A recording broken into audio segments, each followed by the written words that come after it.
All right, VenomFangX. Sean, this is Symbolic. Nick. Actually, I think this is the first video that I've made to you.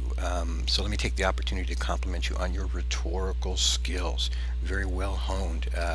It's really sort of a dying or dead art. So I like to see it well practiced. Very good.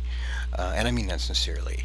Morals. This is a response to your group of videos. I think the most recent one is called Moral Relativism is Evil. And I think one before it was called Right or Wrong. I do believe that moral relativism is the reality. We have different cultures with different morals. Some cultures, polygamy is acceptable, in other cultures, it's not.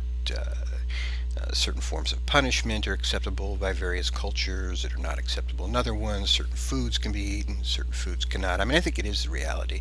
And our morals actually are conditional. I mean, even the rule that we shall not kill is conditional.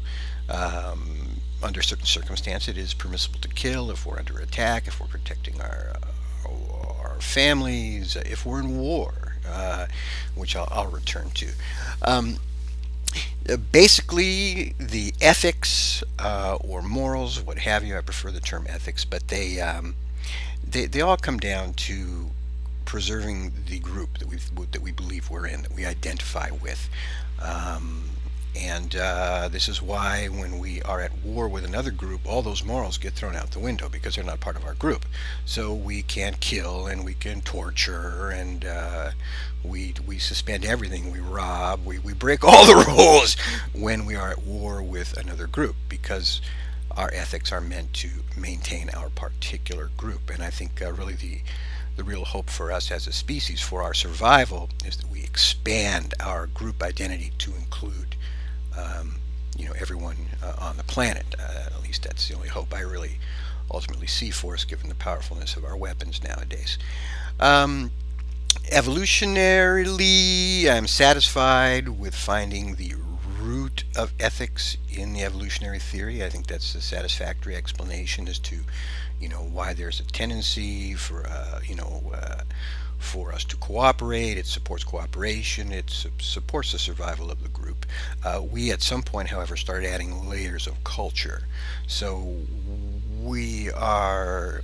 We're just not dictated by our biology, but we have cultural factors to consider and societal factors to consider.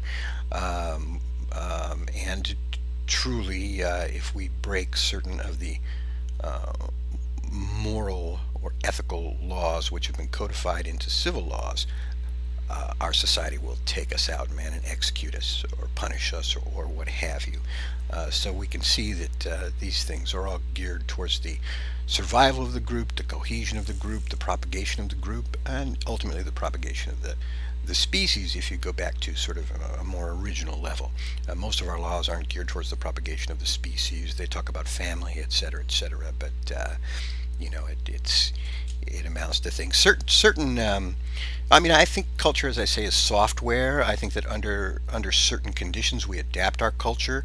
If you have a tribe of some sort that the male population has been decimated by warfare or hunting or disaster or something, and you have 10 women to one man, you end up with polygamy, and it becomes an accepted form, and it helps the tribe regenerate and propagate. So it becomes right. It becomes good.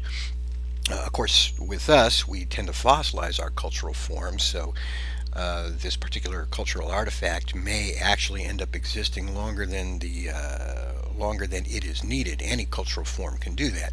And when we fossilize our cultural forms and lose our adaptability, we actually end up jeopardizing our own future survival. So in that regard, culture is also how we adapt, and right and wrong is embedded in that.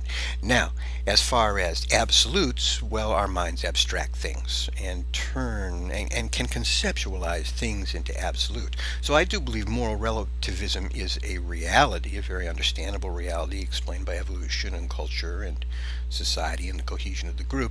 But I also believe that we tend to abstract, right? So we come up with numbers, and we have opposites. So we have one and the opposite, negative one. Of course, our modern science gives us some really clear examples of what we consider to be opposites. So we have negative charged particles and positive charged particles, matter and antimatter that cancel each other out, just like one and negative one. And then we have magnets, with a north pole and a south pole. And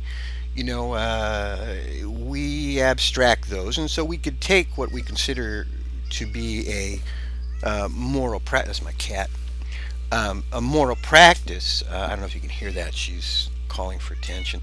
And then we can abstract that and tend to make it an absolute, a conceptual absolute, and then claim that this is, always right under all conditions. But obviously, all our rules are conditional.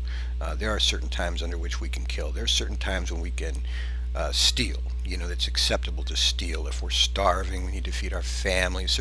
This is where we get moral dilemmas. I mean, if it was all perfect, there would be no moral dilemmas. It would all fit together like the great harmonious music of the spheres or something, great platonic solids in our moral being, if such a thing exists.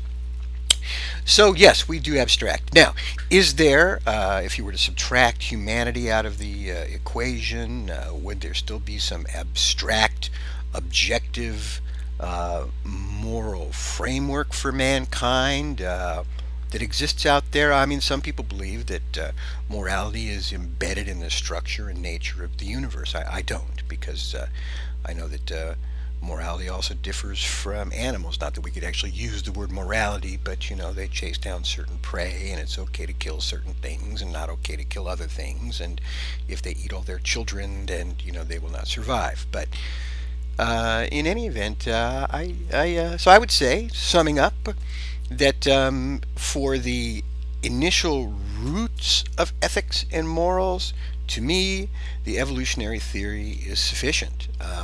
I do believe we've added layers of culture, which has also helped us to survive. We tend, that is really our software, and right and wrong varies depending on the circumstances that we have to adapt to in order to survive in our various groups.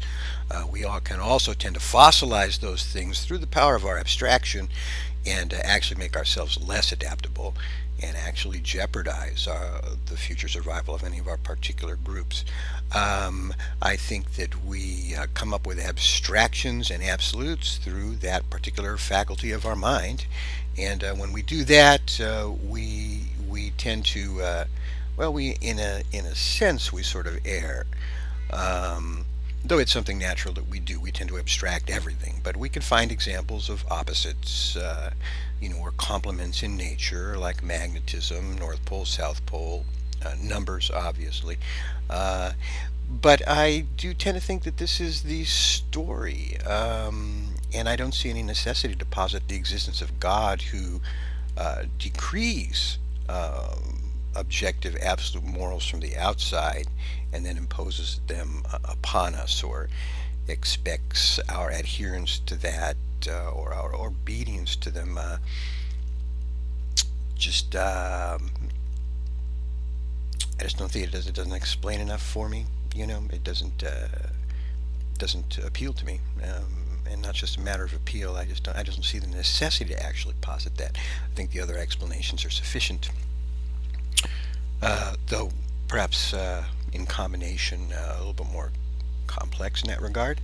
So that's the story, Sean, and that's the story of right and wrong. What's the moral of the story? The moral of the story is, there you go, that's the moral of the story. Bye-bye. Good talking to you.